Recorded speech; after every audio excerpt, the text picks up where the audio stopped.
Thanks for joining us this noon. We now have 2 weather-warned days on the horizon. We're expecting snow to come through the area starting tonight and then again Sunday. This is the system that's coming our way. And Jamie, it's a developing situation. So what are we looking at right now? Yes, well, we're going to be watching for that line to redevelop into southwest Minnesota later on this afternoon and then lift towards the metro. It looks as though lining things up along I-94 about down to the Minnesota River. Looks like where we might find that heavy snow band developing, but that's going to be late tonight. Right now, though, you're going to find some snow flurries in the area. This is going to be some light activity. The more intense stuff really doesn't happen until very late tonight in through tomorrow morning. There's your winter weather advisory from 7 o'clock this evening to 10 a.m. tomorrow. Those areas shaded in that purple. Looking at about 2 to 5 inches total snowfall. And yes, with winter weather advisories, you're going to be thinking about driving conditions, road conditions. Right now, 27 under cloudy skies with just a light breeze. And again, you're going to see that snowfall picking up around the metros. You get past the 7 o'clock hour. But like I said, it's really overnight, and it'll have a big impact on that Friday morning commute. We're going to time all of that out coming up in just a few minutes. All right, Jamie, thanks so much. And you know, the snow comes as a lot of families are headed out of town for spring break. Michelle Beck has a look at how the airport's preparing. We are seeing golf bags and beach hats. People in this morning rush who say they are just lucky to make it out before the snowstorm hits. We feel great. We feel great that we're not going to be here for it. And we are in the midst of the busiest 48 hours for spring break travel at MSP. Airport officials say today and again tomorrow, nearly 48,000 people are expected to go through these checkpoints. If you've got departures, MSPAirport.com is a great resource. You can see live wait times and parking lot capacities. And if you're dropping off or picking anyone up, officials say you can use both the upper and lower levels for that. And you may want to keep that in mind, especially as iFly.com predicts the next peak hours here at MSP to be between 4 and 6 p.m. That's tonight. At MSP, Michelle Beck, KARE 11 News. Well, just about 2 hours ago, State Trooper Ryan Londrigan was back in court in the shooting death of Ricky Cobb II.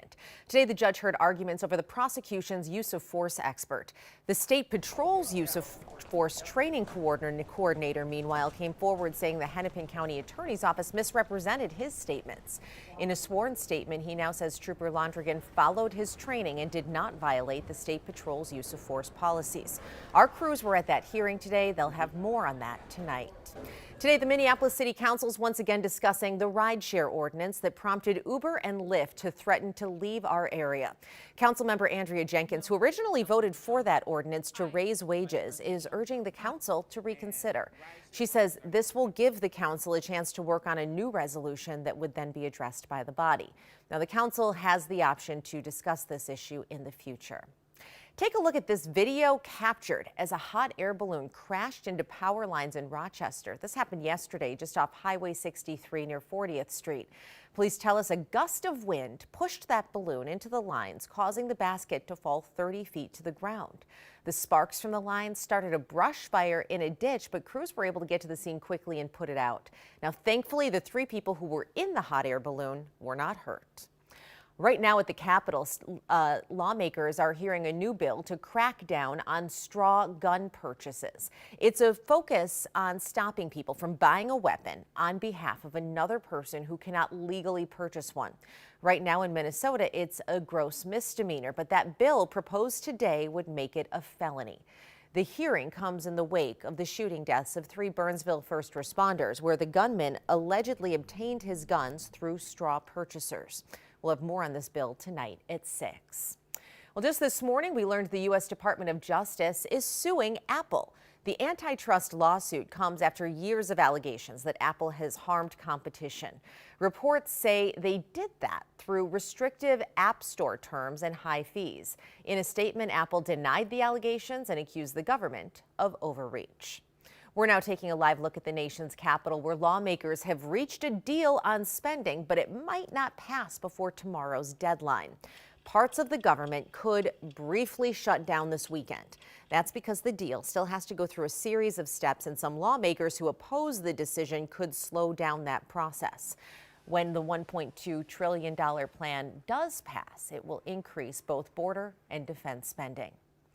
President Biden's canceling more student debt for tens of thousands of people. In the latest round of forgiveness, he has canceled $5.8 billion of loans held by public service workers. That includes nurses, social workers, and teachers who have been paying off their debt for 10 years. In total, the president has canceled nearly $144 billion of federal student loan debt for nearly 4 million people. North Memorial Health is planning major job cuts across the Twin Cities. Here's a look at where experts fear we will see the impact. I'm Gordon Severson. North Memorial Health here in Robbinsdale has announced plans to cut more than 100 jobs across their system. Mental health leaders say a lot of those jobs focus on mental health services. And they're concerned because even before this, the Twin Cities was experiencing a shortage of mental health providers. NAMI Minnesota says the issue is that a lot of mental health patients pay through Medicaid, and they pay hospitals less money compared to other types of insurance. They say if nothing changes, we could see additional job cuts and clinics closing across the state. New analysis from the White House says 10% of U.S. workers are currently in jobs most impacted by artificial intelligence. Researchers stress that doesn't mean those jobs will be eliminated by AI, but it will become part of the process. We don't know what those jobs are, but the report says they impact workers with less education and lower income. We're following two developing crime stories in professional sports. The first, the Minnesota Timberwolves are dealing with a data breach. Former employee Somak Sarkar is accused of stealing a hard drive containing sensitive information about players' contracts and team strategy. A criminal complaint says he took it from team executive Sachin Gupta last month. The Timberwolves hired a company to do a forensic analysis, and it revealed over 5,000 files had allegedly been accessed and downloaded onto another device in Sarkar's apartment.